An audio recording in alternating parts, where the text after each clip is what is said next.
Hey guys, Luna here, and welcome back to a game called Our Life, Beginnings and Always. Let's just get back right into it, shall we? We have a few more summer activities we can do before it ends. So let's begin with the long day. It was another scorching summer day, the kind where no sooner had you finished one cup of water, you were already filling up it again. Everyone else had something on, so that afternoon it was just you and Shilio. This didn't happen much, especially since Cove had arrived. Without Lizzie around, Shilio looked to you for all the answers. It made you feel a little bit frustrated. He always wanted to hear what you thought instead of giving his own opinion and expected you to come up with the plans. It was hard work, especially for such a hot day. You drained yet another drink and frowned at the empty vessel. Your thirst was gone, but you still craved something icy cold and refreshing. Something sweet, something like ice cream sandwich. You craved a soft ice cream sandwich between your two cookies. There was nothing like that to be found at home. You knew that without needing to look. Your mom didn't keep sweets in the house.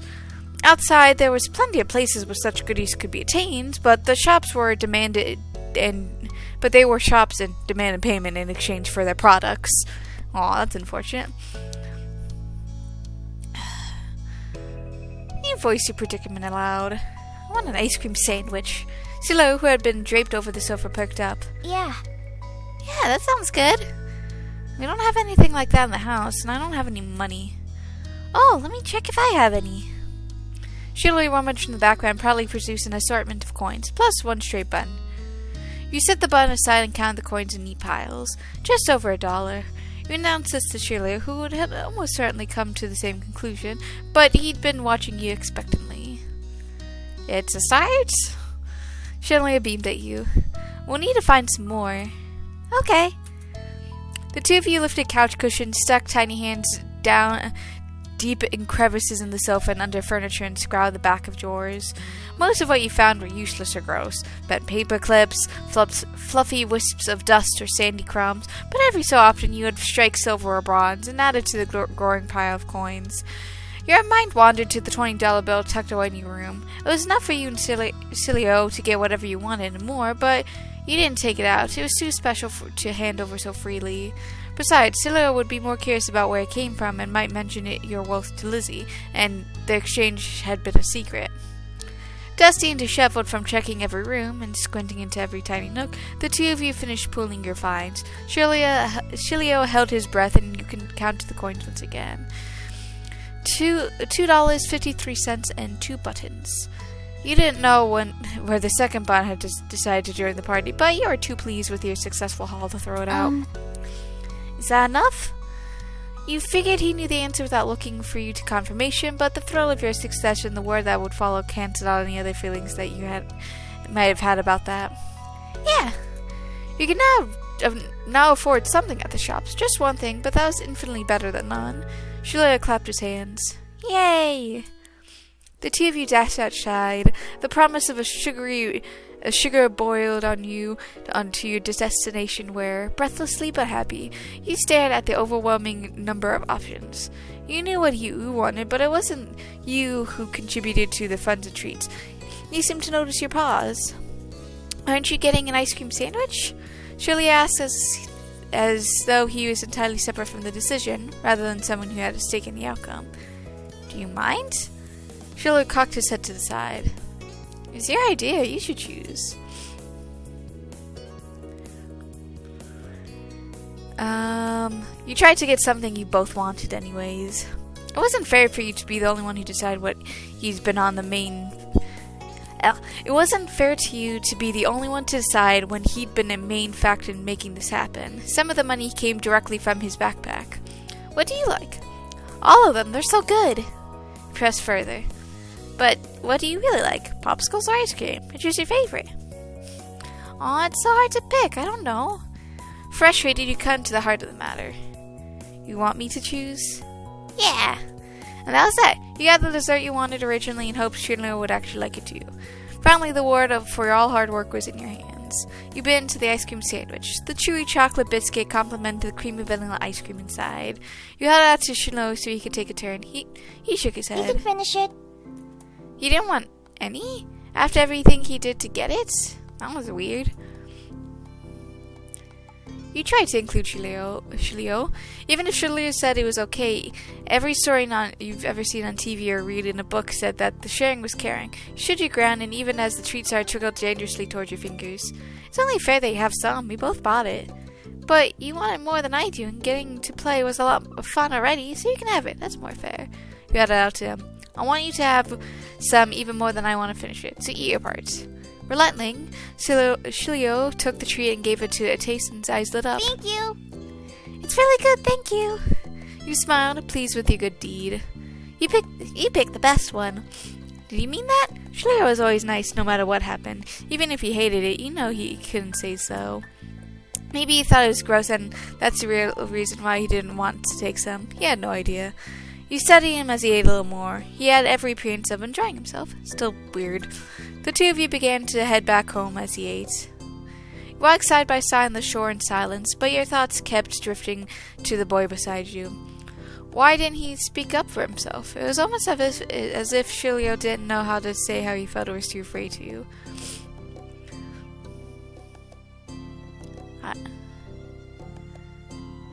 It's probably just his problem. You don't care. Shilio was the only person who acted that way around you, so it was a him problem rather than something wrong with you. You could ask him about it, but he wouldn't give an opinion or something like what treat to get. Then he wasn't going to open up about this. Shilio made you unsure about setting a label on the experience of spending the afternoon with just him. There had been good times, and there had been confusing ones. There are positives of one thing, at least. The tree was delicious, and that was nice. The sun was getting low on the horizon as you returned to your neighborhood. There you spotted two familiar figures up ahead, Lizzie and Cove. You opened your mouth to make your presence known to them just as you saw tears on Cove's face. You walked straight over, surely at heels. Once there, you carefully asked about what happened. Without a time machine, the only way you were going to find out was by asking a witness. Lizzie might have done something, but she could have been in the wrong place at the wrong time, or even come to Cove's aid. You wanted to hear the story. Cove, what happened?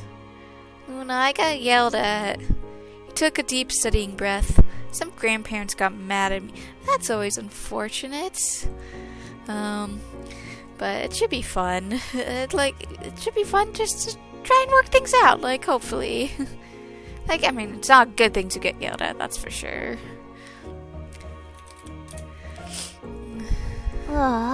Sorry. Lizzie jerked her head in the direction of a nearby house. Your heart sunk. You knew exactly what had happened. Every year the same couple rented out that condo for the summer. You, Lizzie, and Shilio knew to stay away from them, but Cove couldn't have.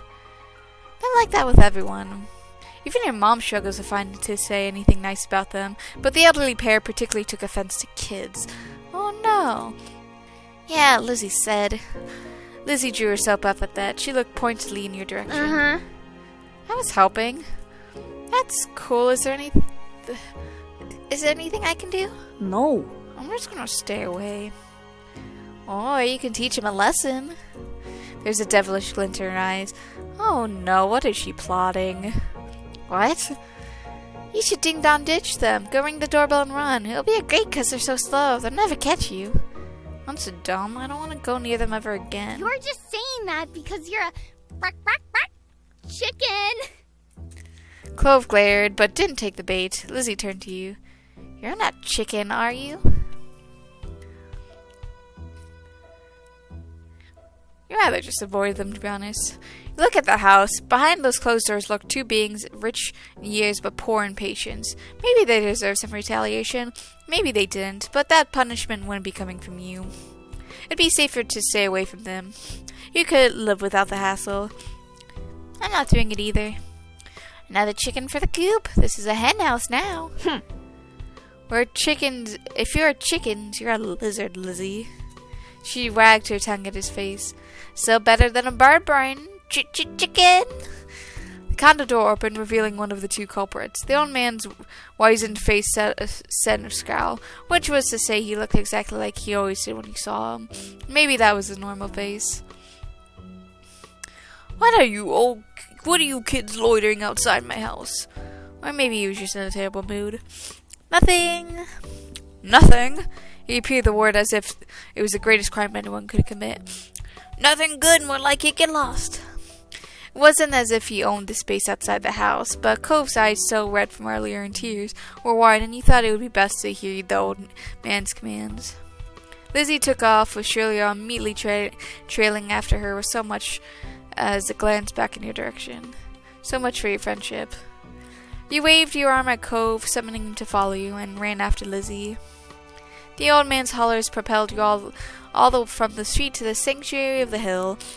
Once you were safe, did you notice the stitch in your chest and the ache of your legs? You flopped down, the blades of grass tickling your face. Lizzie, who had taken the lead in the end, was already lazing on the ground. The four of you took a moment to catch your breath and enjoying the feeling of cool grass against your skin. Cove. Hey, Cove. Cove lifted his head. I told you there was mean grandparents around here. Cove rolled his eyes, then decided that this wasn't enough and rolled his old body away from your sister. Lizzie chose to ignore his response and started chatting to Celio, who eagerly joined in the conversation.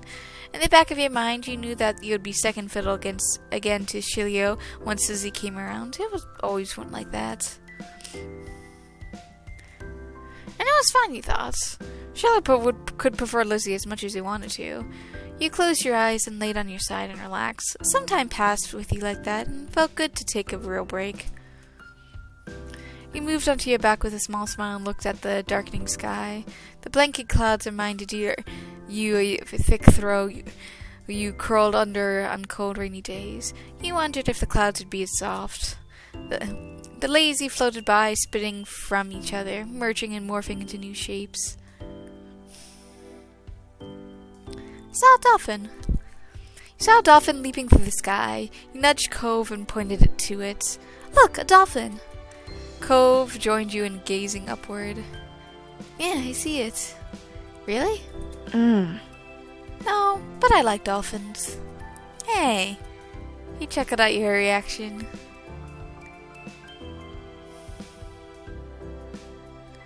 All the sun's light faded from the sky, and the moon rose higher.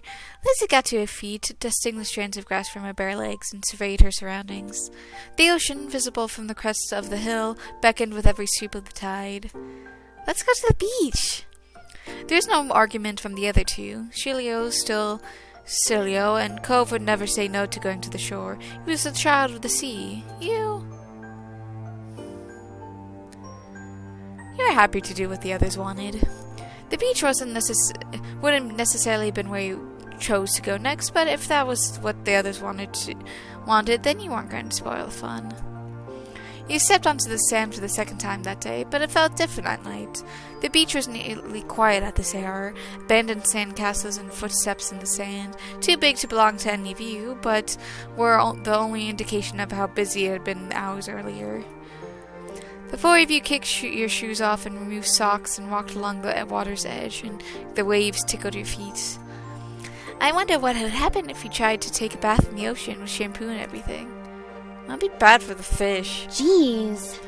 I didn't say anyone would do it. Jeez, you don't have to be so serious about everything. You're the one who asked what would happen.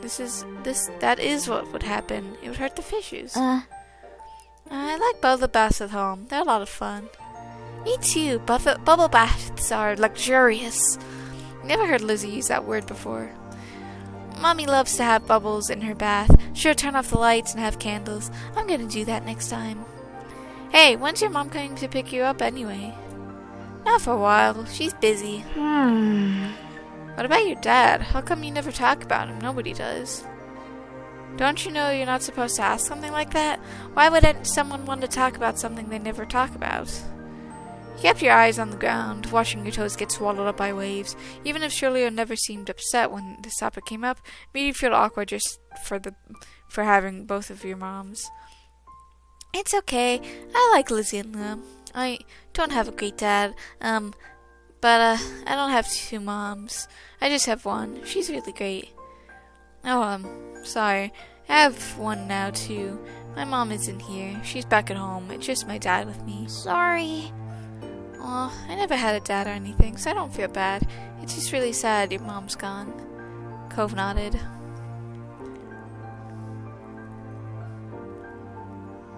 You joked about Shiloh's mom getting back together with Cove's dad. You didn't have anything comforting to say to that, so you tried to lighten the mood instead. Hey, since both of you only have one parent, Cove's dad could marry Shiloh's mom. Then you two would be brothers.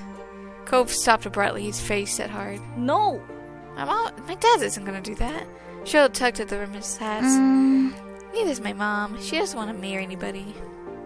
I told you people this wasn't a good thing to talk about. It seemed like your plan backfired and the mood soured even more. You didn't know what to do. But the silence broke with a splash as Lizzie kicked in your direction. Cold water and salt and sand splattered against your legs. Lizzie giggled and the foot still outstretched from the kick. Cove joined in, striking the incoming waves with a splash of his own. Shiloh scurried out of Cove's spray zone with a grin. You retaliated. You used your foot to smack the water pooling around you, sending an arc of sea foam flying back at your sister. You laughed as she spluttered, some of the salty seawater having landed in her mouth. She spat it out. Yuck! Lizzie chased you, intent on revenge. You dashed up and down the coast, taking turns to be the predator and the prey, as well as joining forces to take down Shiloh Cove. Alliances were silently forged and wordlessly broken. Everything was fair game in war. Shiloh's brief explanation was drowned out by the biggest splash yet, causing him to fall face first into the ground. That would have been bad enough without the wave that followed, cascading over his prone body. Shiloh sat up, shaking his head like a dog coming in from rain, as you all hurried over to check on him. His hair was plastered in his head,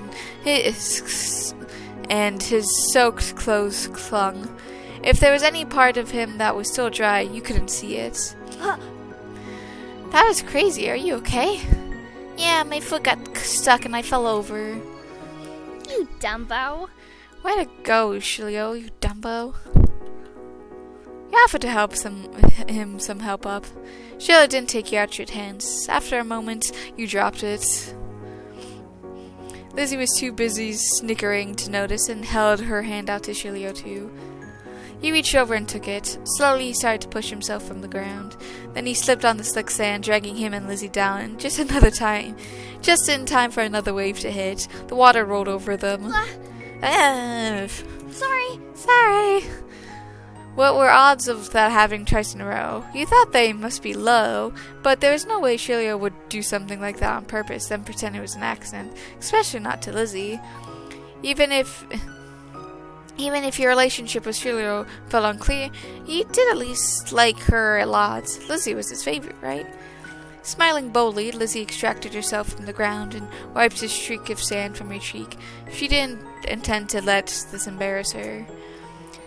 Shiloh got up again as well, this time without incident. He still looked like a drowned puppy, but at least that didn't stop Cove from laughing at the two of them. With that, it was time to call it a day. The four of you made the journey way back home, leaving a trail of wet footsteps and sand in your wake. Damp clothes may have worn down some of the group, but your spirits were high. Your arms swung side to side as a cool breeze flowed past. Your moms were outside, chatting to Cove's dad. We're back! Your mom's faces fell as they looked at the state you were on, ranging from messy to soaked. Now, Elizabeth, is that what you have to say for yourself? You brought half the beach back with you. They certainly did. What's Marigold going to do when she gets to Shiloh? Is that how you want him to be for the long drive home? Cold and filthy? Lizzie's expression turned sulky over the scolding, but the oldest could be fun, but it meant that she was the first to get in trouble when something went wrong. Mr. Holden, on the other hand, chuckled as he ruffled Cove's matted hair. You've been making some memories, bucko? Glad you got in a good time with your friends. Cove used his slightly moist cast arm to push his dad off. Mr. Holden's eyes widened when he noticed that when he noticed even that had gotten wet. Now he was worried too. I think they could have at least found a less risky way to spend time and just had as much fun. That might be right. Kids, what can you do? Come on, Cole. Let's get you cleaned up and dried off. We don't want the cast to have to be reset. Cove winced at the thought. Okay. Attaboy. Mr. Ocean casually bent down and plucked Cove off the ground, ultimately holding Cove against his chest. Sand was already transferring from Cove onto him, but that didn't seem to bother Mr. Holden. Cove protested being carried, but only got a reassuring pat on the back for his trouble. Take care. Good night, Cove. Thank you for the toff, Cliff. Nightmare family and Chilio too. Fine. Well, better do what we can to fix you guys up too. Come on, everybody inside. I want you to march straight down to the downstairs bathroom. Ugh. Yes, Mom. Okay, Lizzie's mom. Don't worry about stopping to wipe your feet on the mat this time. That won't do much good tonight. Sitting on the old beach towel your mommy had found, you waited in the hall until you were less sandy and weren't allowed to go to... Until you were less sandy, you weren't allowed to go to your room or walk around the house. But you did get to eat your sandwich for dinner there. It felt like an indoor picnic. It had been decided that Shirley would be the wash first and borrow some of your clothes. He was already finished and packed when away in his mom's car. Miss Fields had come to collect him a little while ago. It was a bit funny experiencing him without the hat for once. Lizzie, being much more soaked than you, got to go in the tub next. It wasn't a bubble bath like as she had hoped. This was a no fun allowed cleanup session. At least that's what she claimed. Not much longer, and it would be your turn. When the bath was done, you had to go right to bed. After a day like this, though, you were glad there weren't going to be any further events. Drifting off to sleep sounded like a great idea. And with that, going into Sandcastle. Cove wasn't able to do many things that summer. When you, him, and Chilio sat out on the shoreline one bright morning, you could tell him he wanted to be in the water. But there was no way he'd be swimming anytime soon, not with his cast. The waves washed up in a single shelter shore, glimmering in blue, another reminder of places he couldn't go. From what you heard about Cove's old life so far, in tiny pieces and fragments, you could tell that he would do anything to be able to get the cast off. Like, make a pact with a witch or something, just to get it off his arm. You thought about his summer last year must have been totally different from this, with his old home and his mom and dad. But now he was here, with you and Chilio and Lizzie and everyone else, you couldn't even go in the sea. This town wasn't bad, it had all of your favorite things in it, but sitting there on the same beach you'd grown up and you could understand not everyone else felt the same way about Sunset Bird as you did. You watched him from the corner of your eye quietly as he finally said aloud what you'd been pondering. I wish I could go in. The water? Yeah. Oh. I'm sorry, you'll be able to go do it soon. Cove only sighed in response. Apparently soon wasn't soon enough. It's so pretty, the ocean. Huge. There could be anything out there, like mermaids. Yeah.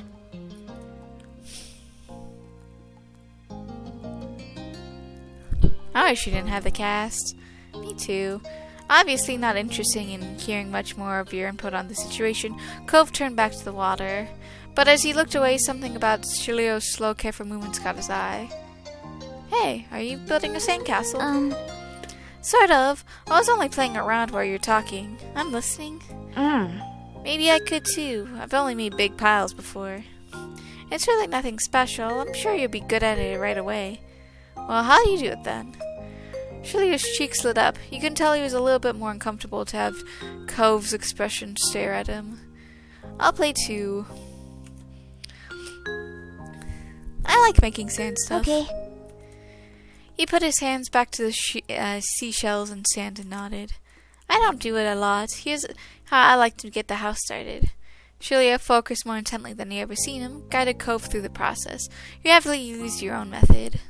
It didn't take long for the three of you to each have a humble structures prepared. That's all, kind of. You can pretty much do anything now, like make it bigger, add some seashells, carve a pretty pattern. Bet you'll have great ideas. Okay. I'm gonna make it bigger. Mine's gonna be a real castle. Cool, this is gonna be a house. Looking at the base of your sandcastle, you decide to make a castle. Looking at the base of your sandcastle, you decide to build a fancy castle. The better part of the next hour is spent focusing on your own work. The boys were the same. Even Shilio didn't sneak as many peeks at everyone else as he usually did. You built up shaping before either of them did, glancing up from what you built. It seems you got done so fast because they already searched. Around for extra decorations. Shirley had grabbed most of the really interesting stuff, and Cove had a lot of the shells, but there were still options. The first thing you reached for was green piece of sea glass. It was the best fit for your castle, you decided. It was see-through and sparkly, so you put it in the funny place where you'd take a second look to see it. Pleased with your result, you finally took a proper look around that wasn't focused on the sand itself. Both Cove and Chilio seemed super immersed, though. You knew you could probably sneak a peek at either one's work. Decided to check on Cove's. The castle Cove had built looked surprisingly tidy, especially with someone in a cast. He must have worked really hard. He wasn't even finished digging the huge gap in the moat in front, but it was already enormous. You got the sense from the enthusiasm that he was digging with the doctor was probably going to find a bunch of sand when he finally removed the pink plaster. But the silence was then broken. What's on top of yours, Shilio? You peeked close and discovered something shiny sticking out Shilio's sand to me. Oh, it's a gum wrapper. It looks like smoke. Neat. That's good, smart. Yeah, I didn't think of that. You really know a lot about this. Shirley smiled without a word. And that was that for the current topic. Luna, can I see what you did? Sure. Begin surveying your work. The castle was built pretty impressive, all things considered. It had archways, tall walls, and even low little moat circling it. You'd probably feel safe living there. Maybe your moms were the queens. Shirley had to quickly decide to jump in the new conversation. Hey Luna, what did you do? This is my castle. Shirley didn't look so happy anymore. You both built castles? Yeah. That's neat how you guys met. It's too bad we didn't all do it. Next time we should. Wouldn't that be boring? If something's is the only one with that thing, that makes it special. Yeah, for sandcastles and stuff. People too. My dad always says how everybody's their own man, a real individual. I don't think I'm very special. Why? Why not? No one else is you. Shirley simply shook his head. I'm not different. A beat passed between the two. Cove then looked down at his own work again. Okay. He didn't seem to be bothered leaving the disagreement hanging there. Cove had other things in his mind. My dad tried to get me to make sandcastles the first time we came to this beach. I didn't want to. Cove trailed off. Again, there was another moment of silence. Shirley shifted and opened his mouth to say something, but Cove spoke up before he could. He didn't think he noticed that Shirley was going to talk. Hey, do you know what happened when your moms met my dad, Luna? We had to see if Shirley would say what he wanted, but he didn't. You considered Cove's question. I wasn't there. They didn't tell me. I just remember what happened when I met your dad. I saw wouldn't have been a weird stranger then. Well, he was still kind of strange, but no other parent acted like him, but you knew him better at this point. Now that you thought about it, it made a lot of sense that Cove saw attracted to him about people being unique. You were pulled from your thoughts when Cove continued. Oh. Well, I was there. I think my mom's had met your dad. Yeah, I'm pretty sure she hasn't. Luna's parents met my dad the same day I met them. I was gonna say what happened. Shillo frowned to himself, ducking his head. His hat cast a shadow over his face. You could still tell he was upset about not being included in Cove's choice of topic. This was kind of boring for him, though. Giving people their own turn to say the things that they want is important too. I think Shirley wants to talk too. Huh? We're talking, just not right now. I'm talking to you. You can listen. Shirley's expression barely flickered out the words. He still looked put off. Cove continued like the interruption hadn't happened. He was determined to tell the tale. When we moved here, we didn't bring a lot of things with us. Only some stuff that would fit in my dad's car. We didn't even get a moving truck. I sat in there while Dad brought it all inside. I didn't want to get out because I knew Dad would make me look around the new house, and I really didn't want to do that. His lips twisted into a frown as he recalled that. Then I saw your moms. They were in a car too and stopped at your house. I guess they were coming back from somewhere or something. My dad noticed and he waved his hand, then went over to in front of your house when he started talking to them. I didn't know what they said, I couldn't hear it, but he couldn't see me anymore since he was looking the other way. So I opened the car door and left. I wanted to get away and went behind the houses. I found the hills there, the ones that we met for the first time. Cove nodded and then stared at you. You stared back. He didn't go on to say anything more. Aren't you going to finish your story? Cove's brows wrinkled like he didn't understand why you were surprised. That's all that happened.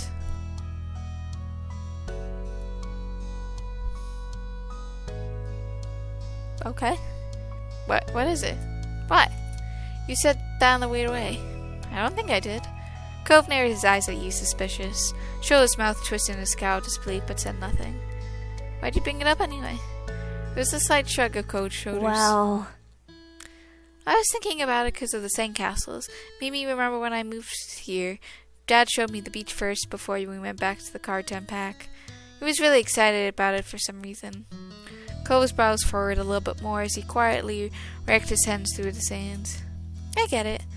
He thought maybe Mr. Holton wasn't that excited about the beach and was instead hoping Cove might be. But the line of conversation had come to an end. Even Cove was done with it. Some other topic had popped into his head. Shoulders fidgeting uncomfortably in the sand had made Cove aware of his presence again.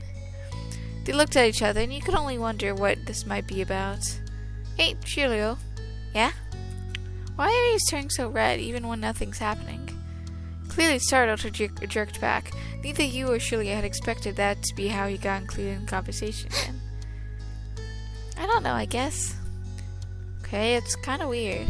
Shirley's eyes were wide with embarrassment, and his lips twitched, and he was blushing even harder than before. Maybe it wasn't only this, perhaps it was simply last straw, but it was almost a big deal to Shirley. A huge deal. He didn't just look sad, he seemed almost panicked. You weren't sure if he was about to cry or run away or what, but you soon got an answer. Why do you wear glasses? Most kids don't wear glasses, and nobody's named Cove. Who asked you to come? Who asked you to come? It was probably your dad bugging Luna's family some more because you don't have anyone else who'll ever play with you. Cove blinked. The tension on the beach was suddenly uncomfortable in the way he didn't know how to laugh it off. It didn't seem like it was the kind of thing he'd be upset about, though you hadn't ever known what kind of thing would bother you. I'm sorry. Me too, I was just wondering. Are we gonna build some more? You wanna keep building sandcastles? Yeah. Okay. Cove glanced at Shiloh, whose smile had returned to full power, then at you. Alright. What a relief. You were glad it was settled. You went back to making some more sand buildings, but the whole mood had changed. Shirley's cheeriness was clearly gone, and Cove looked as confused as ever about why the other boy had blown up. The air had stayed uncomfortable the rest of the afternoon, right up to the moment that Shirley's mom appeared at the beach to take him home. At least he tried to do something to resolve it, though, and it seemed that like it had helped. And even though Shirley smiled when he said goodbye to Cove wavered, it stayed as bright as ever for you. That had to count for something. But even with Shirley gone and the sun going down, you knew it was time for you and Cove to head back to your own houses. The two of you trailed out of the park together and toward the neighborhood. The walk home was quiet. You passed by familiar landmarks, shoes thumping against the sidewalk in near perfect unison. Cove was really caught up in thinking about something. Yes, Cove always thinking. Something was definitely up, so you chose to reach out to him and ask. Hey, Cove, is everything okay? You're making a funny face. Oh. I was just wondering. Cove fell silent again for a few more seconds and sighed. Why did Shirley act like that when I said he was all red a lot?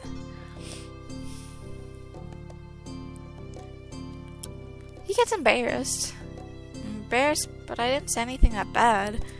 It might have upset him anyways? I guess I can get it. why he would do that. Sometimes I get really mad too. Despite seemingly coming to a conclusion, Cove's mood was still sour. What Julio said didn't make any sense anyways. Parents always talk to each other as parents and set up kids so their kids play together. My dad didn't do anything weird. He struggled not to make a face at that. His dad definitely did something weird to try and get you to spend time with Cove, but Cove didn't know that.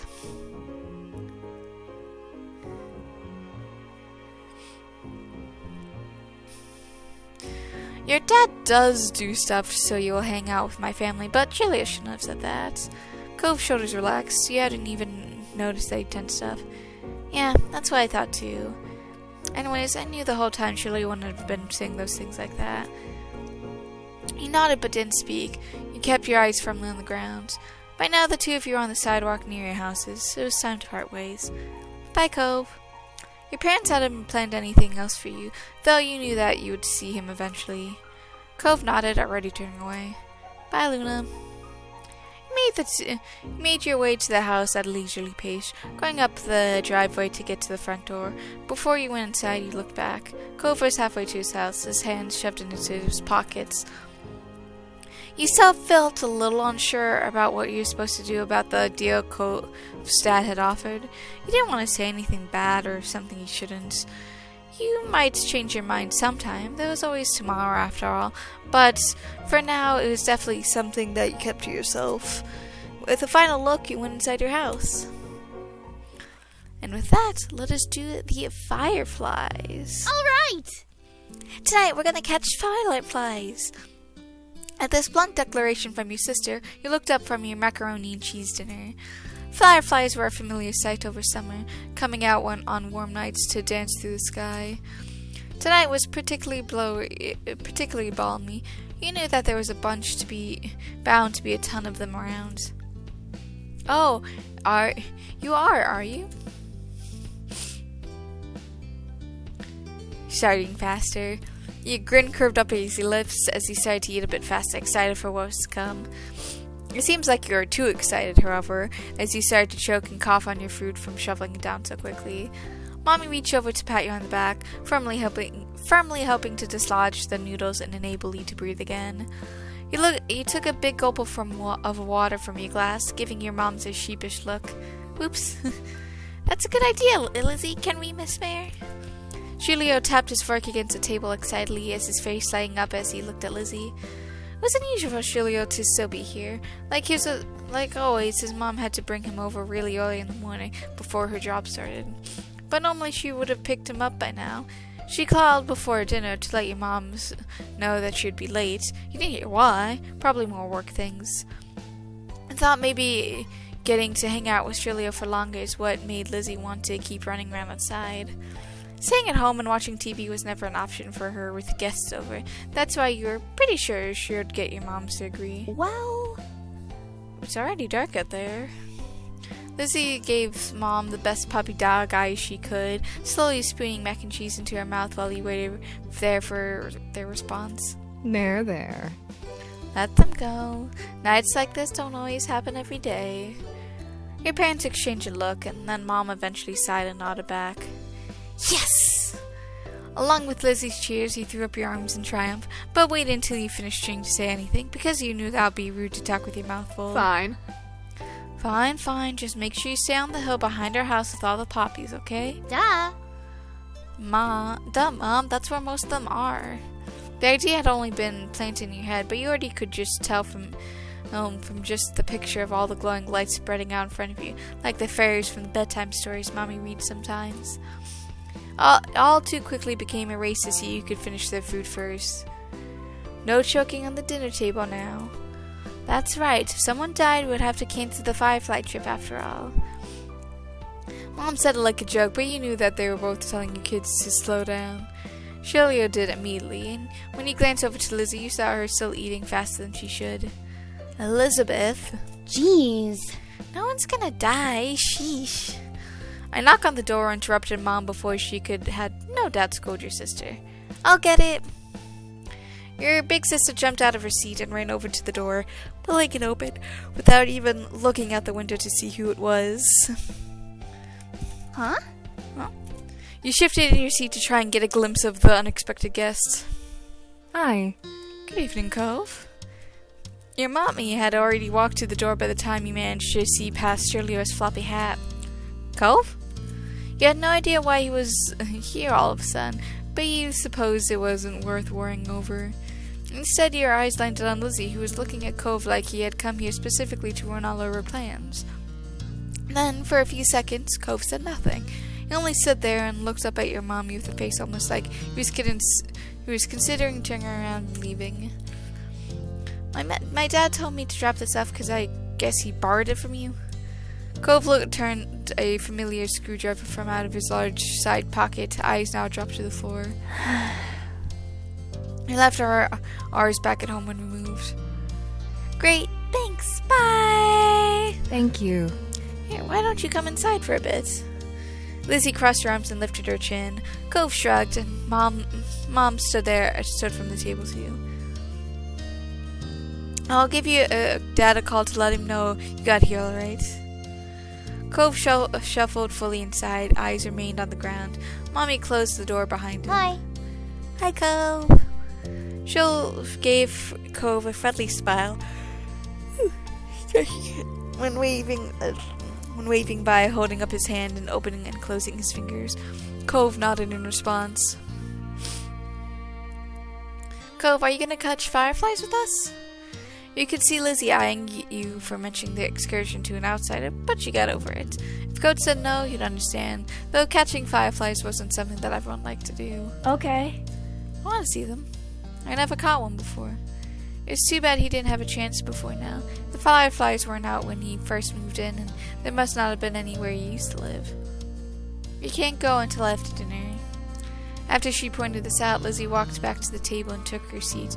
There wasn't much left on her plates. Since this was very true, you decided to finish up your own supper as well. Cove stepped up close and eyed what was on the menu for your family's meal. Have you eaten yet? Yeah, my dad and I ate earlier. What'd you have? Eggs. The clipped one-word answer seemed to discourage Shulio from asking any more questions, his eyes slowly wandering back to the last scraps of food on his plate. Her phone call from Cove's dad must have ended because your mom came back into the room. Okay. Cove, your dad said you can stay for a little while if you like, but he's going to come get you before it gets too much later. Sure. Fun. Fun, this will be nice. As she polished off the meal, you hoped it would be too. The three of you all finished eating shortly after, and Lizzie led all of you outside. Remember, don't stray too far. It's fine, Mom. Julia trailed so closely after Lizzie was nearly stepping on her heels. Cove hesitated at the door. Coming? After a moment, he did. Bye. Bye, children. The two of you were a good 10 or 15 feet behind Lizzie and Shirley by the time you walked outside. You pushed the door shut behind you, watching their figures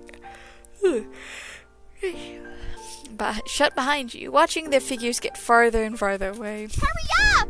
You're so slow, Luna. We don't have all night.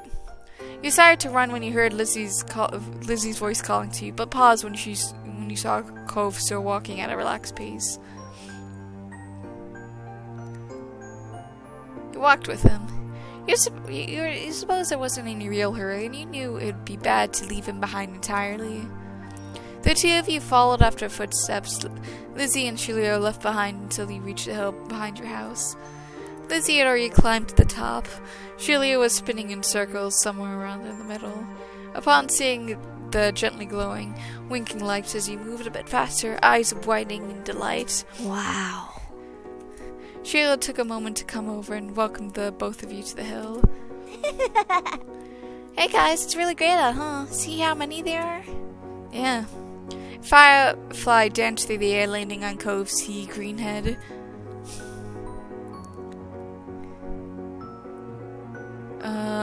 You and Shulio couldn't help but giggle.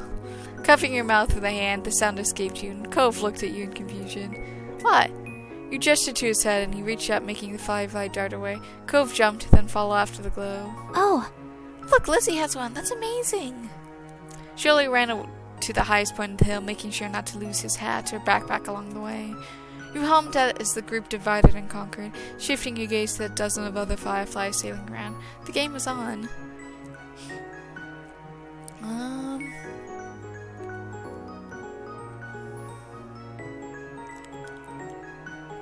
You had a bandage on your thumb, and you tried to be cautious of that. Spotting one close by, you approach it with assassin-like stealth, crouching down to make yourself seem less of a threat. Slowly dragging one foot in front of the other, you crept up toward it, arms outstretched. You close your hands around the little glowing orb, careful not to crush it. The firefly landed on your palm, almost docile, and you stared down at your prize in delight. Its tiny legs tickled your skin, and you giggled at the sensation. Cove kept up with his own target, but when he tried grabbing it, and his pink cast waved awkwardly through the air, foiling his efforts to clap his hands around the firefly. Cove watched it vanish from the thin air with a dissatisfied expression on his face. Tell me about the firefly you had. Hey, want to see the one I got? Cove didn't notice you. He was more preoccupied with continuing the hunt, hopefully without his cast getting in the way this time. That was fine. You had your own plans. You decided to sit in the grass and watch. You quietly took a seat among the flowers. The others were jumping and dashing all about. You saw how many times it succeeded and failed, and how Shilio almost tripped a couple of times. It was a dramatic show, though around you it was calm. The lights of the stars and fireflies surrounded you peacefully. It was a beautiful night. You laughed quietly to yourself as you watched the others. Shilio finally managed to catch a firefly between his small hands. His eyes lit up, and when he spread his fingers to take a peek at it, the bug escaped and flew off into the air. Oh! You watched as he pounced after it once more, but your eyes soon landed on Cove, who had failed to catch a firefly yet. Waited to see what happens. Watch as he crept on the unsuspecting bug, so slowly that for a moment you wondered that he was still moving at all. Then he reached his hands toward one of the little bobbing balls of light, closing on it ever so slowly. No way! The crafty little critter escaped his clutches at the last moment, drifting too high for Cove to reach.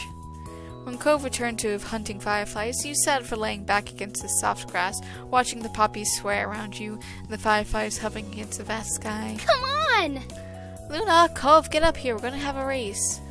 The shouting caught you off guard. It had been quite a while since you heard it from Lizzie or Shilio. You glanced over to see them both standing on the top of the hill again, Lizzie beckoning you with the quick hand gestures. If she was like that, you knew there wasn't much room for disagreement. Up the incline you went. From the corner of your eye, you saw Cove was coming as well. You didn't care for Lizzie a lot, so you thought he might be intrigued just by the idea of the race. Hi. Cove. Hi, Cove. You can't just roll down the hill. You could get hurt. You could hurt your arm again. Be the referee for the rest of us.